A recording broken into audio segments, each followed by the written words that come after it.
માનસિક શાંતિ માટે રોજ થોડો સમય ધ્યાન કે પ્રાર્થના કરો.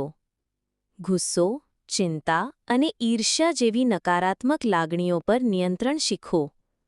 જે બદલાઈ ન શકે તેને સ્વીકારી લેવાની આદત બનાવો. શારીરિક આરોગ્ય માટે સમયસર ઊંઘ. 3. સંબંધોમાં સુખ માટે પરિવાર અને મિત્રો સાથે પ્રેમ અને આદરથી વર્તો. માફ કરવું શીખો. નાની વાતો પર મનમાં દુઃખ ના રાખો. સાથે સમય પસાર કરવાથી આનંદ અને શાંતિ મળે છે. 4. આર્થિક અને વ્યવહારિક જીવનમાં સંતુલન માટે જેટલી જરૂર છે તેટલી જ ઈચ્છાઓ રાખો. વધુ લાલચ ટાળો. પૈસા કમાવો પણ પૈસાને જીવનનો એકમાત્ર ધ્યેય ન બનાવો. સંતોષની ભાવના વિકસાવો. 5.